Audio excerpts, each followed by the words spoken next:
Hello everyone, welcome back to my channel. And आज के इस लेक्चर के अंदर हम समझने वाले हैं क्रिमिनल प्रोसीजर कोड की ब्रीफ हिस्ट्री। अब किसी भी एक्ट को अगर आप पढ़ते हैं, समझते हैं, तो उसको आगे डिटेल में या उसके प्रोविजंस पढ़ने से पहले हमें उसकी एक ब्रीफ हिस्ट्री के बारे में पता होना चाहिए।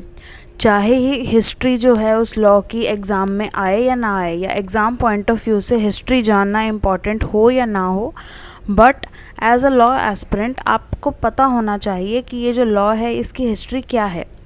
तो जो सीआरपीसी का 1973 का जो ये एक्ट है जो हम ये पढ़ते हैं, सीआरपीसी 1973, ये सबसे पहला क्रिमिनल प्रोसीजर का लॉ नहीं है। 1973 से पहले की जो परिस्थितियाँ थी वो अलग थी। एंशिएंट पीरियड के अंदर जो क्रिमिनल प्रोसीजर अप्लाई होता था एंड जो क्रिमिनल प्रोसीजर गवर्न होता था, क्रिमिनल प्रोसीजर वो किससे होता था? वो मुस्लिम पर्सनल लॉ से ही गवर्न होता था। कोई अलग से कोई सेपरेट लॉ नहीं था जो क्रिमिनल प्रोसीजर को गवर्न करता था। लेटर सुप्रीम कोर्ट को एस्टैब्लिश किया गया एंड सुप्रीम कोर्ट के एस्टैब्लिश होने के बाद ब्रिटिशर्स ने पहला क्रिमिनल प्रोसीजर कोड एनैक्ट किया इन 1861। 1861 के अंदर सबसे पहले सीआरपीसी को एनैक्ट किया गया था ब्रिटिशर्स के द्वारा। एंड सबसे पहला जो क्रिमिनल प्रोसीजर जो इंडिया में बना था वो था सीआरपीसी 1861। बट उसके अंदर बहुत सारी कमियां थी, बहुत सारे ड्रॉबैक्स थे। ड्रॉबैक्स क्या थे? ड्रॉबैक्स ये थे कि जो प्रेसिडेंसी कोर्ट है वहाँ पर अलग क्रिमिनल प्रोसीजर अप्लाई होता था, मुफस्सिल कोर्ट्स के ऊपर अलग क्रिमिनल प्रोसीजर अप्लाई होता था, high court and supreme court के ऊपर भी अलग अलग प्रोसीजर अप्लाई होता था। तो कोई भी यूनिफॉर्मिटी नहीं थी। यहाँ पे अगर हम बात करें 1861 के एक्ट की, तो यूनिफॉर्मिटी की प्रॉब्लम थी यहाँ पर। इसके बाद इस कमी को दूर किया किसने? लेटर इन 1882 के अंदर एक नए एक्ट को पास किया गया। ब्रिटिशर्स ने इंडिया का पहला यूनिफॉर्म सिविल प्रोसीजर कोड को बनाया एंड हम ये कह सकते हैं first uniform criminal procedure code था 1882 का। एंड लेटर 1882 को भी रिप्लेस किया गया सीआरपीसी 1898 से। एंड 1898 का जो ये एक्ट है इसको रिप्लेस किया लेटर ऑन बाय 1973। एंड अभी 1973 वाला एक्ट ही प्रेजेंटली जो है ये अप्लाई होता है एंड अभी यही इम्प्लीमेंट हो रहा है। हालांकि बहुत सी अमेंडमेंट्स हुई हैं इसके अंदर, बट स्टिल ये कोड अभी भी अप्लाई हो रहा है। अब हम अगर सीआरपीसी की बात करें तो ये कोड किस पर बेस्ड है, हमें ये पता होना चाहिए कि किन चीज़ों पर बेस्ड है या किन चीज़ों से इंस्पिरेशन लेके सीआरपीसी 1973 को बनाया गया है। तो सबसे पहले हम बात करें अगर, तो फिफ्थ लॉ कमीशन की 41st report, fifth law commission की 41st रिपोर्ट सबमिट की गई थी 1968 में एंड जिसके चेयरमैन थे के सुंदरम। जो लॉ कमीशन की रिपोर्ट थी, ये जो सीआरपीसी का 1973 का एक्ट है ये उसी पर बेस्ड है।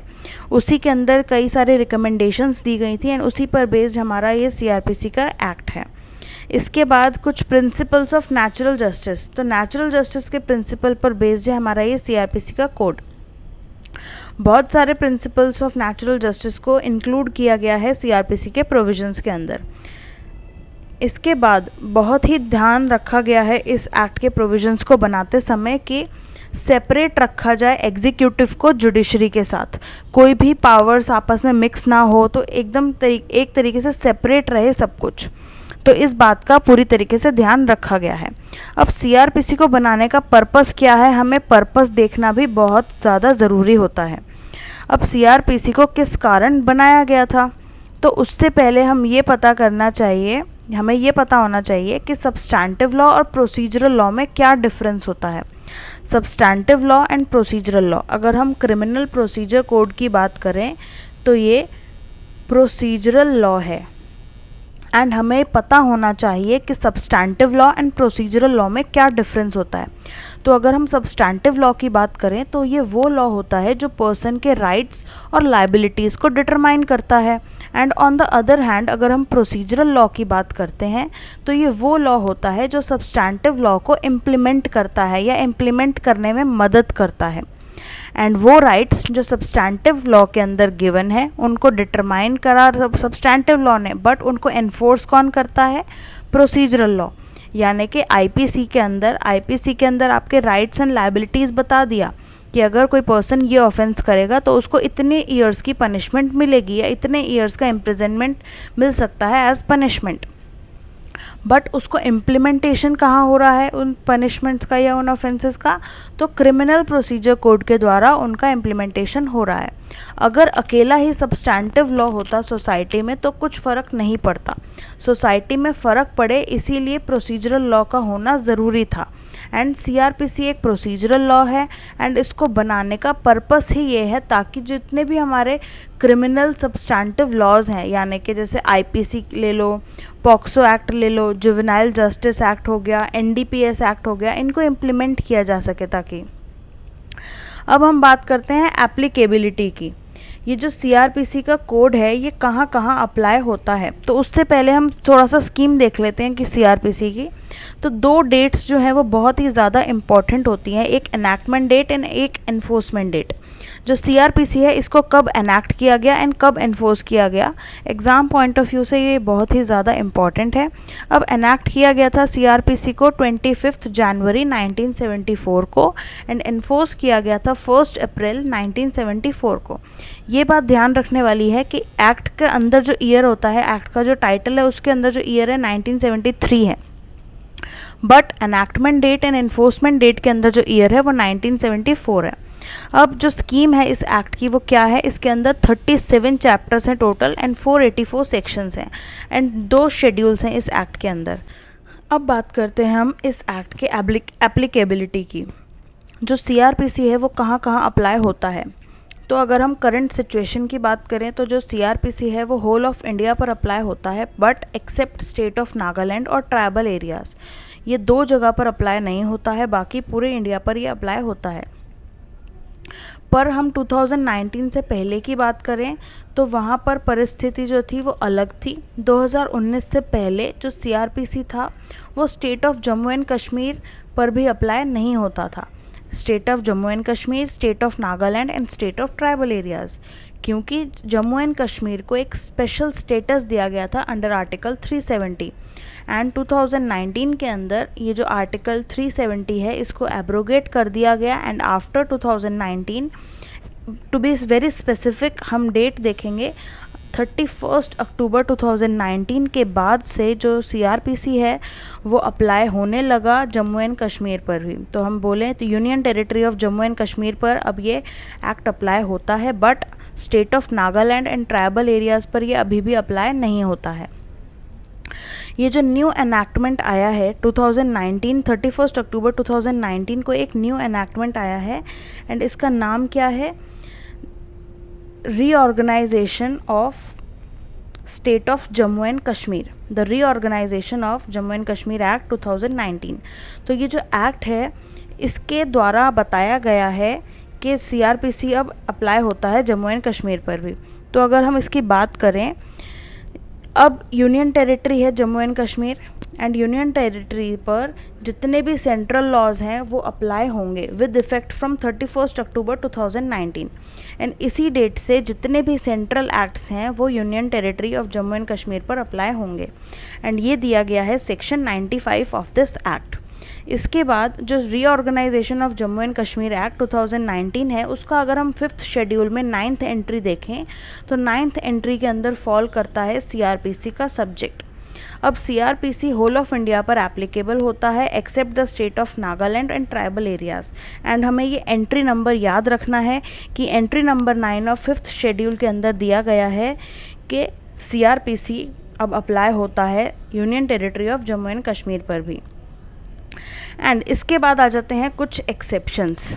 अब हम ये देखते हैं कि सीआरपीसी कहाँ कहाँ अप्लाई होता है ये तो देख लिया, बट कहाँ कहाँ अप्लाई नहीं होता है, इसके एक्सेप्शंस क्या हैं तो वो भी हमने थोड़ा बहुत देख लिया है कि state of Nagaland and tribal areas पर ये अप्लाई नहीं होता है, बट स्टिल स्टेट गवर्नमेंट को कुछ स्पेशल पावर दी गई है कि स्टेट गवर्नमेंट एक्सटेंड कर सकती है सीआरपीसी के सभी चैप्टर्स को, कहाँ, state of Nagaland and tribal areas पर। अब यहाँ पर टू बी वेरी स्पेसिफिक कुछ चैप्टर्स दिए गए हैं जैसे चैप्टर 8, चैप्टर 10 एंड चैप्टर 11। ये 3 चैप्टर अप्लाई होते हैं सीआरपीसी के to the state of Nagaland and tribal areas पर। तो पूरे सीआरपीसी में मैंने जैसे बताया टोटल 37 चैप्टर्स हैं। इन 37 चैप्टर्स में से सिर्फ 3 चैप्टर्स ऐसे हैं जो state of Nagaland and tribal areas पर अप्लाई होते हैं। वो कौन कौन से चैप्टर्स हैं ये आपको पता होना चाहिए। Chapter 8, chapter 10 and chapter 11। ये तीनों चैप्टर के अलावा और कोई भी ऐसा चैप्टर नहीं है जो अप्लाई होता है।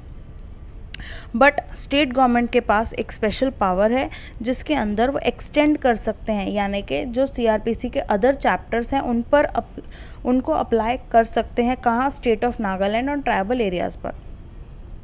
बट वो कुछ मॉडिफिकेशन कर सकते हैं उस लॉ पे, यानी कि उस प्रोविज़न पे या उस चैप्टर पे कुछ मॉडिफाई कर सकते हैं, कुछ चेंजेस कर सकते हैं। एंड वो मॉडिफिकेशन सप्लीमेंटल हो सकते हैं, इंसिडेंटल हो सकते हैं और कॉन्सिक्वेंशियल हो सकते हैं। तो ऐसा मॉडिफिकेशन करके स्टेट गवर्नमेंट उन चैप्टर्स को, उन प्रोविजंस को एक्सटेंड कर सकती है state of Nagaland and tribal areas पर। तो अब हम बात करते हैं कि जो सीआरपीसी है वो कब एनैक्ट हुआ है, कब इन्फोर्स हुआ, ये तो हमने देख ही लिया। तो ये बहुत ही इंपॉर्टेंट है, ये आपको डेट्स जो हैं वो याद होनी चाहिए कि enactment date and enforcement date. 25 January is the enactment date and 1 April is the enforcement date and the year of enactment and enforcement is same, that is 1974। And इसके अंदर टोटल 484 सेक्शंस हैं एंड 37 चैप्टर्स हैं and 2 schedules हैं। तो ये आपको याद होना चाहिए। अब हम जो कॉन्सेप्ट को डिस्कस करने वाले हैं वो एक बहुत ही इम्पॉर्टेंट कॉन्सेप्ट है। इन सीआरपीसी को आगे पढ़ने से पहले हमें इस कॉन्सेप्ट को समझना ज़रूरी है।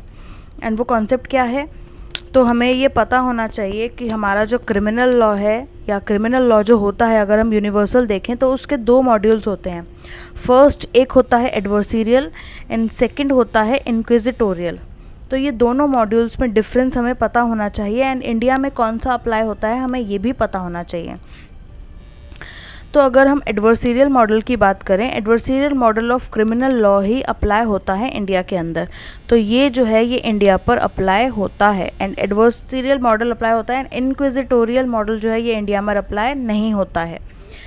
जो सारी पावर्स हैं, अगर हम एडवर्सीरियल मॉडल की बात करें तो जो सारी पावर्स हैं वो एडवोकेट्स के हाथ में होती हैं एंड वही केस के फैक्ट्स को प्रूव करती हैं। एंड जजेस का काम क्या होता है? एक तरीके से पैसिव रोल होता है जजेस का, उनका और कोई काम नहीं होता। But on the other hand advocates का क्या होता है? एक्टिव रोल होता है।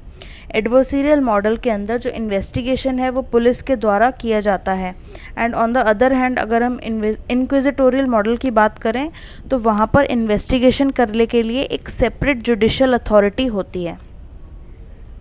अगर हम एडवर्सीरियल मॉडल की बात करें तो इसके अंदर एविडेंस की एडमिसिबिलिटी के रूल्स जो हैं वो स्ट्रिक्ट हैं। पर on the other hand inquisitorial model के अंदर जो एविडेंस की एडमिसिबिलिटी के जो रूल्स हैं ना वो लीनियंट हैं एज़ कम्पेयर टू एडवर्सीरियल मॉडल। अब एडवर्सीरियल मॉडल के अंदर जो विक्टिम है वो पार्टी नहीं बनती, but on the other hand inquisitorial model के अंदर जो विक्टिम है वो पार्टी होती है ट्रायल के अंदर।